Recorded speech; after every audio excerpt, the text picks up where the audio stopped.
Third chance जब आपका आता है, थर्ड चांस में आप ये समझिए 3,000 के अराउंड आपकी फीस पड़ती है। 3,000 के अंडर आपकी फीस पड़ती है, 2,800 से 3,000 के अंदर में।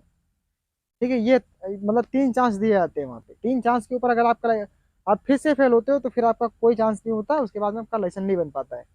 ये दिक्कत हो जाती है। तो आपका इतनी फीस आपकी यहाँ पे पड़ती है। उसके बाद में जब आप लाइसेंस बनाने जाते हो तो लाइसेंस बनाने में 200 रियाल लगता है, जो 400 रियाल लगता है, फिर उसके बाद में 500 से 550 रियाल लगता है। हेलो एवरीवन, कैसे हो आप? उम्मीद करता हूँ आप ठीक होंगे। दोस्तों, आज की वीडियो में हम लोग बात करने वाले हैं कि लाइसेंस फीस के बारे में।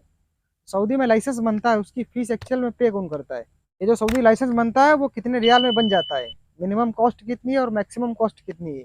आप कंपनी में जाते हो या प्राइवेट सेक्टर में जाते हो, किसी कफील के पास जाते हो या हाउस ड्राइवर में जाते हो, तो उसकी फीस एक्चुअल में कौन पे करता है? बहुत से लोग हैं जो कंफ्यूज इस चीज में हो जाते हैं कि आखिर यहाँ से जा रहा हूँ मैं, वो सोच रहे हैं यहाँ से जा रहा हूँ मैं हाउस ड्राइवर में जा रहा हूँ। अब मेरा जब महीना पूरा होगा या मेरा वीजा खत्म होगा, जब तक मेरा वीजा चल रहा है तब तक तो मुझे ड्राइविंग करने से कोई रोक नहीं सकता, वहाँ पे कोई दिक्कत नहीं, करते रहूंगा मैं। उसके बाद में जब मेरा लाइसेंस बनेगा तो क्या मेरा कफील लाइसेंस बना के देगा? अगर नहीं बनाएगा तो उसकी फीस मुझे खुद पे करनी पड़ेगी या मेरा कफील पे करेगा? कफील पे करता है तो क्या मेरी सैलरी से काटेगा वो, या क्या करेगा, उसका क्या प्रोसेस आगे का है, ये उनको नहीं मालूम होता है। तो इस चीज़ की कंफ्यूजन रहती है। तो आप लोग को ये बताने वाला हूँ कि लाइसेंस कितने दिन में बन जाता है और कितनी फीस लगती है, उसकी मिनिमम और मैक्सिमम कितनी फीस लगती है, और वो फीस कौन पे करता है। ठीक है, आपका स्पॉन्सर पे करता है या आपको खुद पे करनी पड़ती है? तो हम सब कुछ जानने वाले हम लोग आज की वीडियो में। तो वीडियो एंड तक जरूर देखिएगा ताकि हर एक जानकारी आपको सही तरीके से मिले। उससे पहले छोटी सी रिक्वेस्ट है, वीडियो को लाइक कर दीजिएगा और चैनल पर नए चैनल सब्सक्राइब कर लीजिएगा ताकि हर एक आने वाली वीडियो को नोटिफिकेशन सबसे पहले आप तक पहुंचे और कोई भी आने वाली वीडियो आप मिस ना करो। चलिए फटाफट से करते हैं अपने वीडियो की। तो सबसे पहले हम लोग बात करते हैं कि लाइसेंस आपका बनता कितने दिन में है। का जो वीजा का टाइम होता है वो 3 महीने का होता है। एक्चुअल में 3 मंथ का होता है, 6 मंथ का भी होता है, 1 ईयर का भी होता है। ठीक है, 3 महीने का भी होता है, 6 महीने का भी होता है, 1 साल का भी होता है। ठीक है, तो जो वीजा का आपका टाइम होता है, जैसे 3 मंथ का वीजा आपका हुआ तो आपका जिस दिन से आपका वीजा से स्टाम्प हो जाएगा उस दिन से आपकी वीजा की टाइमिंग चालू हो जाती है। ठीक है, अगर आपका वीजा जैसे आपके जाने से 1 महीना पहले स्टाम्प हो गया तो जो 1 महीना आपको जाने में यहाँ से लग जाएगा, तो 1 महीना उस वीजा का टाइम खत्म हो जाएगा। 2 महीने का टाइम आपका बचेगा यहाँ से जाने में। अब 2 महीना वहाँ पे जाने के बाद आपका 2 महीना जब पूरा होगा तो आपका वीजा का टाइम खत्म हो चुका होगा। 2 महीने तक आप ड्राइविंग कर सकते हो सऊदी अरब में। आपका वीजा का टाइम 2 महीने का बचा हुआ है, आप लोग 2 महीने तक सऊदी में ड्राइविंग कर सकते हो उसी वीजे पे। और जिस दिन आपका वीजा खत्म होगा उस दिन नंबर आएगा आपका लाइसेंस बनाने का। ठीक है, लाइसेंस बनाने का उस दिन नंबर आएगा। अगर उस दिन वीजा का टाइम आपका एक्सपायर हो गया, आपका लाइसेंस नहीं बना हुआ है, तो फिर आप कहीं अगर पकड़े गए तो फिर आपके ऊपर फाइन पड़ जाएगी कि बिना विदाउट लाइसेंस आप गाड़ी चला रहे हो सऊदी अरब में। ठीक है, कोई अगर केस कर दिया, आप कोई एक्सीडेंट कर दिया, कोई प्रॉब्लम हो गई तो फिर उसकी फाइन और ज़्यादा लंबी हो जाती है। तो ये इसी जरूर ध्यान रखिएगा कि इसमें ये सिस्टम इसका होता है।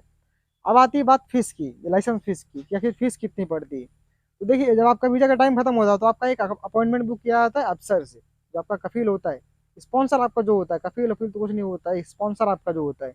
कफील तो आपका कोई प्राइवेट सेक्टर में होता है, स्पॉन्सर आपका या कंपनी में हो या कफील हो या कोई भी हो वहाँ का, तो वो आपका स्पॉन्सर हो जाता है। तो स्पॉन्सर आपका अफसर से एक अपॉइंटमेंट बुक करता है आपके लिए, आपके जो लाइसेंस का अपॉइंटमेंट होता है उसके लिए। उसकी डेट आती है कि फला डेट को आपको मरूर में जाना है। ठीक है, मरूर जाने के बाद आपकी ट्रेनिंग होती है वहाँ पे। ट्रेनिंग में अगर आप फिट होते हो फर्स्ट टाइम में, तो अगर फर्स्ट अटेम्प्ट में आप पास हो जाते हो तो आपकी 690 रियाल फीस पड़ती है प्लस टैक्स के साथ में। ठीक है, उसकी मतलब लाइसेंस की फीस अलग पड़ती है। आप ये समझिए कि ये ट्रेनिंग की फीस है। 690 रियाल आपकी पड़ेगी फर्स्ट अटेम्प्ट में आप पास हो जाते हो तो। अब उसके बाद में सेकंड अटेम्प्ट में, अगर फर्स्ट अटेम्प्ट में से फेल हो गए, सेकंड अटेम्प्ट आया, तो फिर उसमें 1400 से 1500 के बीच में आपकी फीस पड़ती है। अराउंड 1400 के 1500 के अराउंड आपकी फीस पड़ती है उसमें सेकंड अटेम्प्ट में। अगर उसमें भी आप अनफिट हो जाते हो सेकंड में, थर्ड चांस जब आपका आता है, थर्ड चांस में आप ये समझिए 3,000 के अराउंड आपकी फीस पड़ती है। 3,000 के अंदर आपकी फीस पड़ती है, 2,800 से 3,000 के अंदर में।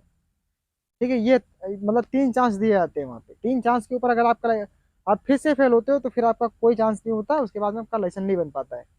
ये दिक्कत हो जाती है। तो आपका इतनी फीस आपकी यहाँ पे पड़ती है। उसके बाद में जब आप लाइसेंस बनाने जाते हो तो लाइसेंस बनाने में 200 रियाल लगता है, जो 400 रियाल लगता है, फिर उसके बाद में 500 से 550 रियाल लगता है। 200 रियाल लगता है 3 साल के लिए, 400 रियाल लगता है 5 साल के लिए, और 500 से 600 रियाल लगता है 10 साल के लिए। तो ये लाइसेंस की फीस आपकी पड़ती है मरूर ऑफिस आपका लाइसेंस मिलता है जब।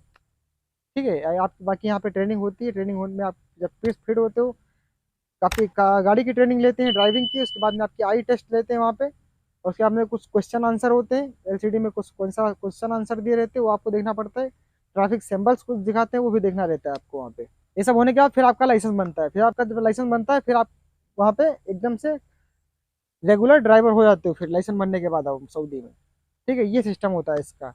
अब बात आती है इसकी फीस की, कौन इसकी फीस पे करता है। तो जो कफील होते हैं तो ज़्यादातर कोशिश करते हैं कि मेरा जो बंदा है वही पे कर दे, क्योंकि वो बहुत सारे कफील ऐसे होते हैं, एक आध कफील ऐसे होते हैं जो बोलते हैं चलो ठीक है मैं ही पे कर देता हूँ क्योंकि मेरा बंदा है, वो गाड़ी चला रहा है। तो सोचते हैं उसकी सैलरी इतनी कम है, क्या करेगा बेचारा, उसको घर भी पैसा भेजना है, तो सब सोच साच के ऐसा करते हैं कि वो खुद पे कर देते हैं अपने हाथ से।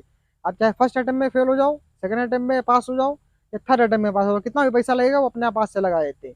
और ज्यादातर कफील ऐसा होते हैं, सोचते हैं मेरा बंदा ही पे कर दे, तो आप आपके ऊपर प्रेशर बनाएंगे वो। बोले ऐसा करो, तुम लाइसेंस बनाने का टाइम आ गया, तुम ऐसा करो सैलरी से तुम्हारी पैसा काट के मैं तुम्हारा लाइसेंस बनवा देता हूँ।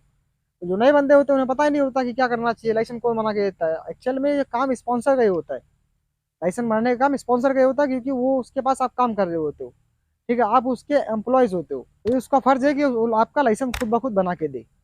बाकी पैसा, बात आती है पैसे की, अगर वो नहीं बना के दे रहा है तो मैं कई वीडियोस में बता चुका हूँ, अगर आपका कफिल नहीं लाइसेंस बना के दे रहा है, टाइम ज्यादा हो रहा है, तो आप खुद अपने हाथ से लाइसेंस बनवा लो, क्योंकि लाइसेंस बनाने में आपका फायदा ज्यादा होता है। लक बाई चांस अगर दोबारा आप उस कफिल के पास नहीं गए, लाइसेंस बनाने के बाद आप वहां से इंडिया आ गए, लक बाई चांस दोबारा कफिल के पास अपने नहीं गए, वहां पे एग्जिट लेके आ गए, दूसरे कहीं कंपनी में किसी जगह पे काम पे चले गए, तो बहुत अच्छी तरीके से आप वहाँ पे दूसरी जगह पे रहोगे, बहुत अच्छी सैलरी आपको यहाँ से जाने के बाद मिलेगी, ये कंफर्म होता है।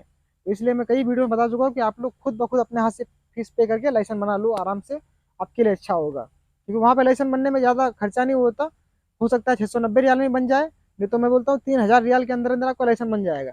मगर वो 3000 रियाल आपको कम से कम 20,000 रियाल का काम करके देंगे लाइसेंस, क्योंकि बिना लाइसेंस के आप यहाँ से दोबारा अगर ड्राइविंग में जा रहे हो तो फिर फ्रेशर में जाओगे आप, और फ्रेशर में सैलरी इतनी कुछ खास नहीं रहती है। अगर आपके पास सऊदी का लाइसेंस है तो आपकी सैलरी मिनिमम 2000 लगती है, 1800, 2000, 2200 रियाल लगती है। ये चीज़ ध्यान रखिएगा आप लोग, ठीक है, तो आप लोग का इसमें ये फायदा हो जाता है। तो इसलिए मैं बोलता हूँ अगर कोई स्पॉन्सर नहीं दे रहा तो आप लोग खुद अपने हाथ से बना के लो। बाकी ज़्यादातर ये जो काम होता है, जो रिस्पॉन्सिबिलिटी होती है स्पॉन्सर की ही होती है। अब बता दीजिए जैसे कंपनी की, तो कंपनी में होता है अगर आप यहाँ से गए तो वैसे क्या होता है, जैसे यहाँ पे आपका इंटरव्यू ट्रेनिंग सब आपकी हो ही जाती है। अगर फ्रेशर बंदा कंपनी ने ले लिया तो बोलती है कनेक्शन नहीं है तो फिर कोई बात नहीं है, तो आपको जैसे यहाँ से ले लिया, आपका इकामा बना देगी। इकामा बनाने के बाद तत्काल आपका सबसे पहला काम होगा लाइसेंस का, आपका अपॉइंटमेंट बुक होगा, आपको मरूर भेजेगी, आपकी ट्रेनिंग होगी, ट्रेनिंग होने के बाद आपका लाइसेंस बनेगा, फर्स्ट अटेम्प्ट में हो, सेकंड अटेम्प्ट में हो या थर्ड में हो, आपका लाइसेंस बनेगा। लाइसेंस बनने के बाद जब आपके हाथ में आएगा उस दिन के बाद आपको ड्यूटी दी जाएगी वहाँ पे। कंपनी का सिस्टम ये होता है, सब में बेस्ट काम है कंपनी का। मैं कई वीडियो में बता चुका हूँ कि कंपनी में जाओ, कंपनी में काम करो, कंपनी में अच्छी सैलरी उठाओ, अच्छी ओवर टाइम उठाओ, और यहाँ से कम पैसे में जाओ, ये आपके लिए अच्छा होता है।